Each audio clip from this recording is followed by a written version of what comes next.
pequeno verme encaracolado ou enrolado? Será que ele tem este Krebs cycle? O ciclo de Krebs? Sim, tem, ele tem. E a amiba unicelular, será que tem? Também tem, também faz isso. E este ciclo fisiológico é tão complexo que precisa de tantos genes que se um pássaro o tem e uma amiba também o tem, isso significa que foi preciso que ele evoluísse muitas vezes ou que estava lá desde o início. Desde o início. Uou! Uou! Complicado. Todas estas estruturas complexas fisiológicas têm de ter estado lá desde o início porque são comuns a todos os seres vivos. Já não estamos a falar de bombas nucleares a construir cidades de Nova Iorque, estamos a falar em bombas do tamanho do universo. Isto é inacreditável. A seleção natural é completamente inútil se não houverem duas variantes. Se eu quero saber quem é que é melhor ou qual é a variedade que é melhor do que outra, tem de haver pelo menos quantas? Duas, para poder comparar. E, portanto, tudo o que nós falámos até ao momento temos de duplicar a complexidade, porque tem de haver dois para haver seleção natural. Vamos dizer que mesmo assim aconteceu, mesmo com a duplicação. Temos uma borboleta branca e uma borboleta preta. Se elas estiverem num fundo negro, a branca é muito visível e a preta não se vê tão bem. Os pássaros veem a branca e comem-na. Muito bem. A seleção natural, então, faz o seu trabalho e o que é que faz? Favorece a preta. Se continuar assim, o que é que acontece às brancas? São extintas. É fácil, é assim que funciona. Começamos com duas e no fim da seleção natural ter feito o seu trabalho, quantas é que sobram? Uma. 2 menos 1 dá 1. Portanto, temos mais ou temos menos do que quando começamos? Temos menos. Portanto, expliquem-me como é que um mecanismo que cada vez faz menos variedade consegue criar mais e mais variedade de espécies no planeta. Ninguém me conseguiu explicar isto até hoje e eu tenho tentado com bastante intensidade. Perguntei isto a professores universitários. Eles ficam zangados quando eu pergunto. O que é que a raiva vos diz? Eu tive um professor que pegou nos seus livros, literalmente ele fez isto, atirou-os para o chão, gritou, saltou, ver pequenos pulinhos e foi embora da sala. E os estudantes olharam para mim, eu olhei para eles e eu disse, se pegarmos numa pedra e atirarmos para um beco escuro, se atirarmos a pedra a um cão e o cão começar a ganir, quer dizer que lhe acertamos. É muito simples. Então falemos de cães, já que estamos neste assunto dos cães. Aqui temos o Chihuahua, o grande Danois. E aqui temos todos os formatos e tamanhos de cães. De onde vieram estas raças todas de cães? Eles vêm do lobo. Do lobo. Foram emergindo ou evoluindo a partir dos lobos ao longo do tempo. Mas os lobos não têm muito o aspecto de um chihuahua, não é? E também não são parecidos com um grande danois. Também não têm orelhas fofinhas e longas como este cão. E também não têm cabeleiras engraçadas como têm estes cães. Mas sabemos que eles vieram dos lobos. E o que é que isto nos diz? Que todos estes genes são alelos. Todos tinham de estar presentes no lobo, todos estes genes que deram origem a estas características.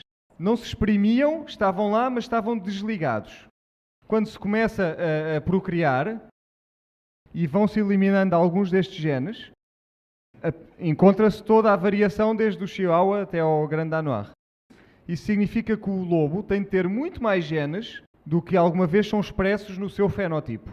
Como é que aqueles genes apareceram no lobo? Porque, como veem, eles tinham de estar lá. Como é que eles apareceram no lobo? Duas escolhas, mais uma vez.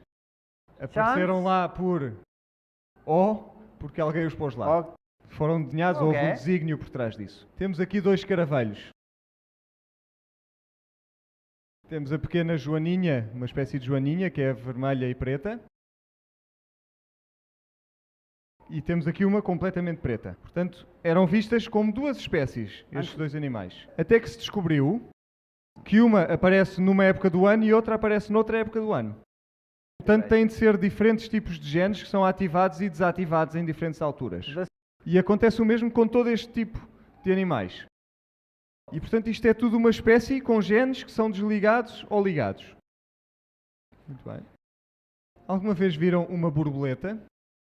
Se viram uma borboleta, Imaginem que nunca tinham visto uma borboleta na vossa vida. Chegaram a este planeta do espaço e são a única pessoa aqui que nunca viu uma borboleta. E vemos ali uma minhoca gorda. E estamos a apanhar estas minhocas. Seriam uma espécie. Diriam que isto é a mesma espécie, a larva e a borboleta. Serão uma espécie? Nem pensar. Uma é completamente diferente. Um verme é completamente diferente de uma borboleta. E, portanto, o verme é uma máquina de comer. E a borboleta voa maravilhosamente. Os genes da borboleta estão na larva? Sim, Yes. com certeza que sim. Estão a ser exprimir na lagarta? Não. Portanto, há ali alguma coisa, alguns genes que conseguem desligar todos aqueles genes, outros genes. Mas quando ela muta, ela se transforma, os genes são ligados, desligam-se os outros e aparece a borboleta. E, portanto, há um grande número de genes na larva ou na lagarta que nunca poderíamos saber que existiam até que eles foram ligados. É assim? E, portanto, lembrem-se da ideia da bomba e da casa que tem de acontecer muitas vezes seguidas para que isto possa funcionar. A ciência diz-nos que a variedade aumenta quando se dá a fertilização. E para isso é preciso o processo chamado a meiose. Este é o processo de fertilização.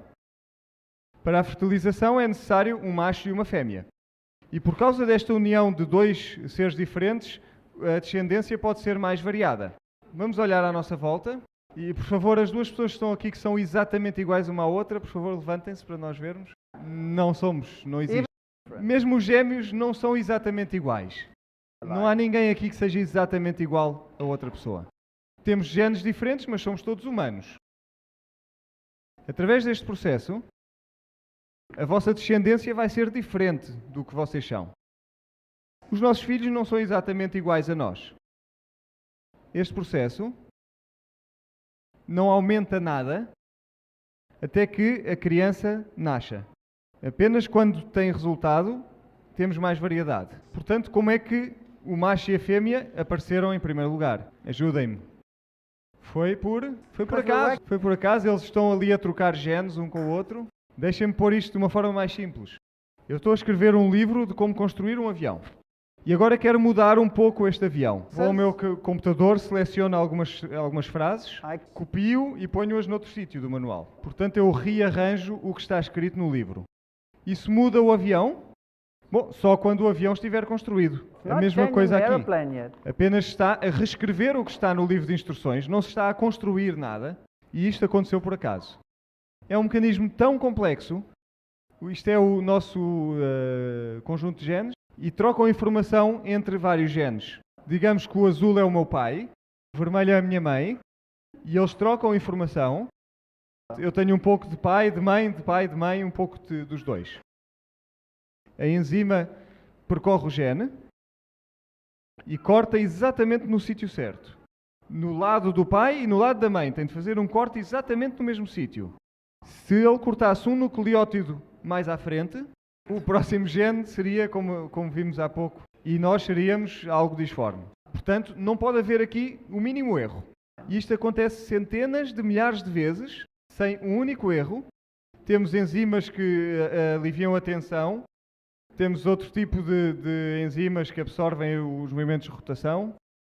Temos enzimas que leem esta sequência muito rigorosamente. Temos um conjunto de enzimas e mecanismos que vão corrigindo alguma coisa que está a correr mal. E tudo isto aconteceu por acaso. Faz com que o vídeo que eu vos mostrei seja uma brincadeira de crianças ao pé disto. Por acaso, é como irmos para quem fabricou a nave espacial Challenger. E quando ela está lá no espaço, dizemos ao chefe, ao cientista principal, o chefe da missão, é espetacular como este foguetão apareceu realmente por acaso. Ele punha-os numa camisa de forças e mandava-os internar, com certeza. É exatamente o que os cientistas acreditam em relação à célula. Vamos dar agora um novo olhar às coisas. Temos aqui um peixe que vive nas grutas e não tem olhos. A ciência diz que isto é uma nova espécie que surgiu. Temos aqui outro animal que vive nas grutas e que não tem olhos também. Temos aqui uma espécie de inseto uma salamandra também sem olhos. Uma barata das cavernas também não tem olhos. Se eu pegar numa destas baratas, como existem no Havaí, nestas ilhas novas elas entram nas grutas e depois de 8 meses elas perdem os olhos. Isto é evolução? Não. Eu acredito que tudo o que está a acontecer nestes processos o estímulo sobre os genes já não está a atuar e os genes que criam os